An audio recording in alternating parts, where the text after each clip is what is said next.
el alma en el Seol, ni permitirás que tu santo vea corrupción. Me mostrarás la senda de la vida, en tu presencia hay plenitud de gozo, delicias a tu diestra para siempre. Amén. Vamos a orar, hermanos. Nuevamente, Señor, te damos muchas gracias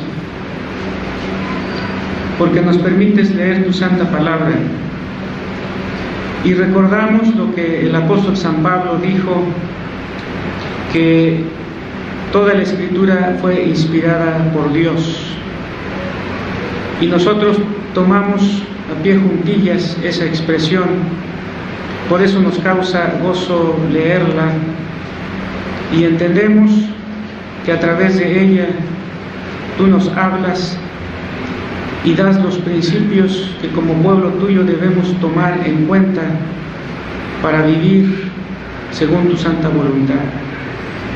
Ayuda a tu pueblo aquí presente para que al escuchar tu mensaje pueda sentir que a través de él tú le llamas a su corazón, y a tu siervo que expone la palabra, que me des la sabiduría y el entendimiento para trazarla bien, de tal forma, Señor, que lo que se exponga y se predique realmente pueda captar el propósito que tú diste y tuviste al inspirar tu palabra y particularmente la porción que hemos leído. Oramos en Cristo Jesús. Amén. Pueden sentarse, hermanos, por favor.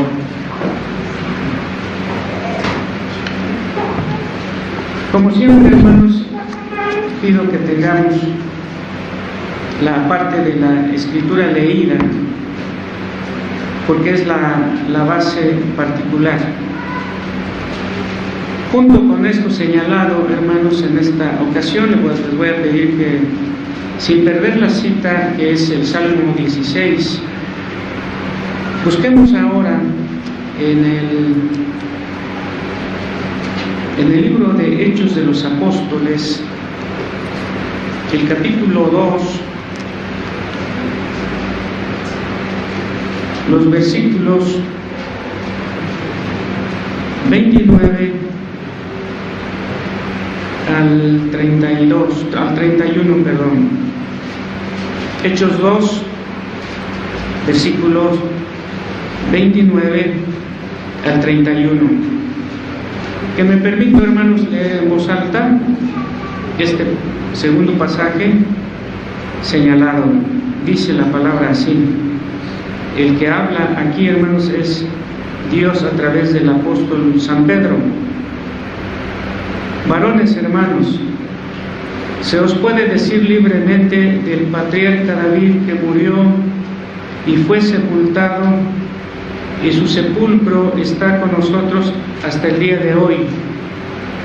Pero siendo profeta y sabiendo que con juramento Dios le había jurado que de su descendencia, en cuanto a la carne, levantaría el Cristo para que se sentase en su trono, viéndolo antes, habló de la resurrección de Cristo, que su alma no fue dejada en el Hades, ni su carne vio corrupción.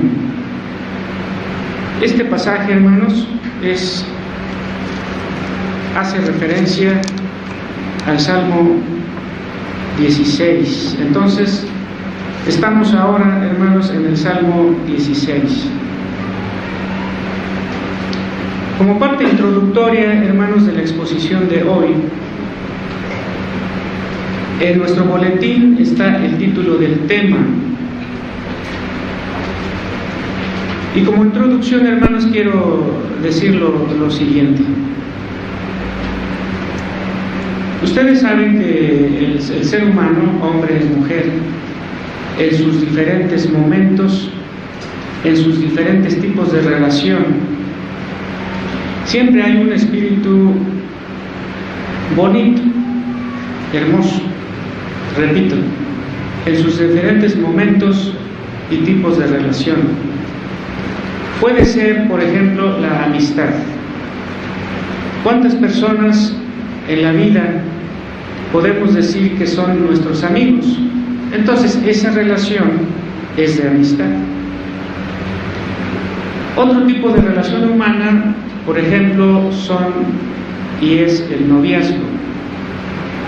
Hombre y mujer se atraen y la primera etapa de su relación es el noviazgo. Hay otros tipos de relación. Por ejemplo, puede haber una relación laboral. El que contrata, denominado patrón, y el que es contratado, que es el trabajador, guardan un tipo de relación laboral. Hay un contrato de por medio ante el cual ambos se comprometen y ese contrato sujeta a ambos comprometidos, patrón, trabajador. Y creo, hermanos, que en estos tipos de relación humanos, uno de los más fuertes y más hermosos es el del matrimonio. Ahora, pero hablando de la amistad, hablando del noviazgo, hablando inclusive de la relación laboral, junto con lo último que hemos mencionado, que es la relación de matrimonio, todo esto, hermanos, liga el corazón humano en cierto porcentaje a una identificación en este tipo de relación, y entonces el corazón humano, repito, en cierto porcentaje se hace uno con quien establece esa relación. Es decir, existe unión, existe unidad, existe, repito, unión. Pero por otro lado, todos estos ejemplos que he dado y que enfatizamos la unidad, la unión, están expuestos a la muerte. Pero muerte no solamente en el sentido físico, sino muerte en el sentido de que se trunca, de que se rompe, de que termina ese compromiso de amistad, de noviazgo, de matrimonio, laboral, etcétera, se termina. Inclusive en la relación más sagrada, que es el matrimonio, suele decirse hasta que la muerte los separe. Pero finalmente la muerte separa. Sin embargo, hermanos, hay un tipo de unión que ni la muerte puede separar. Y esa unión, hermanos, es lo que está escondido o tiene como trasfondo y tiene como propósito el tema de hoy: la unión inseparable. Y esta unión inseparable, hermanos, es la fuerza del capítulo 16 que hemos leído del libro de los Salmos.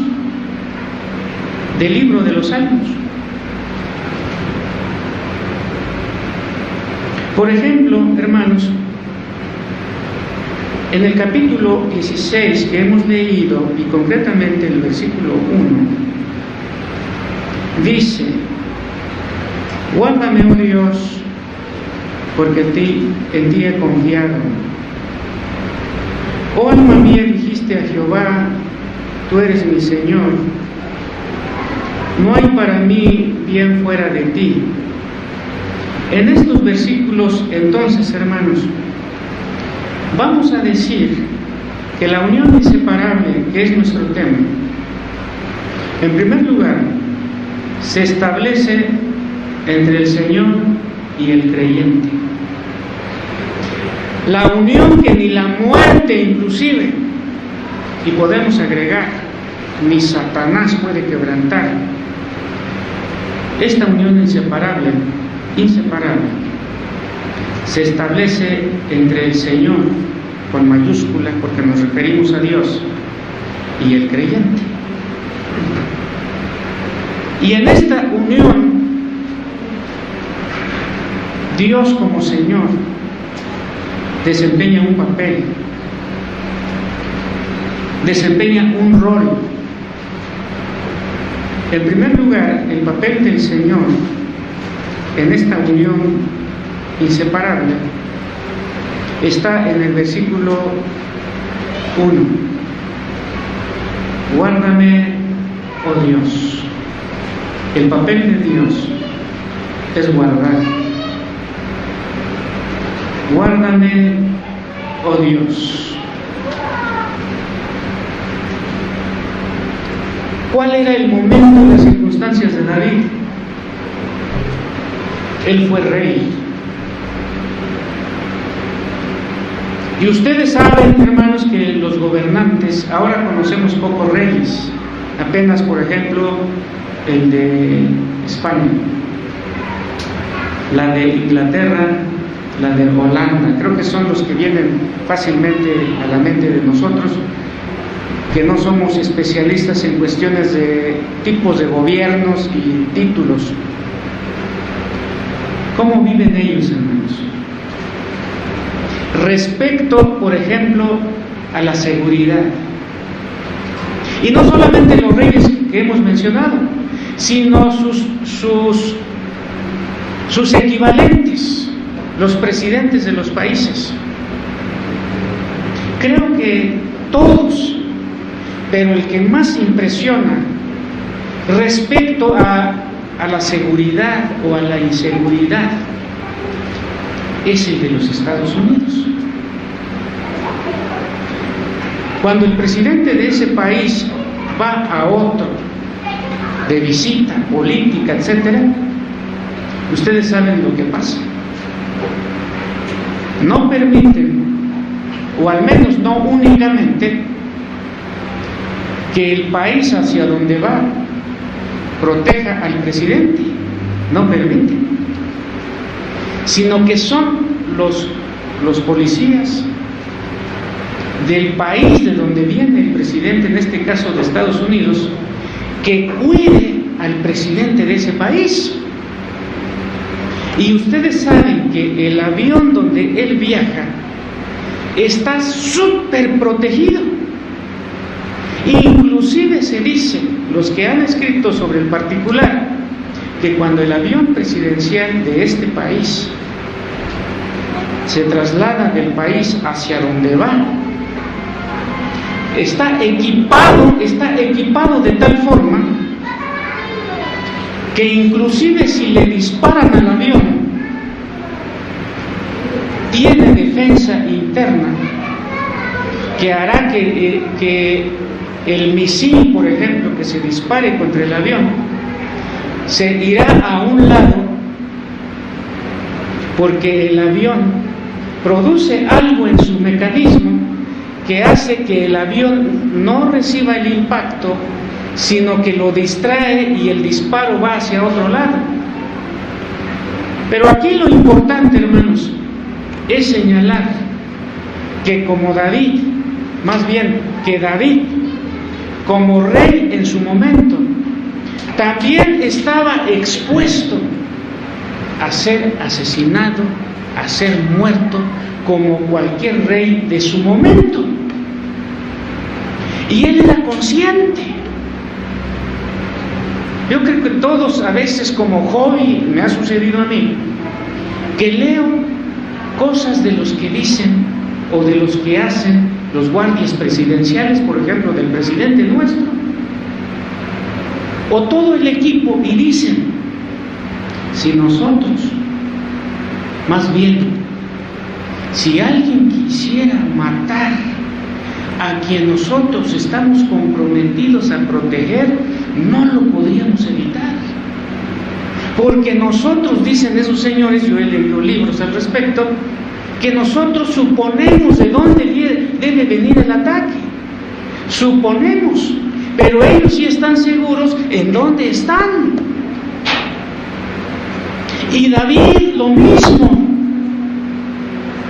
Y él sabía, como también lo dice en otro salmo,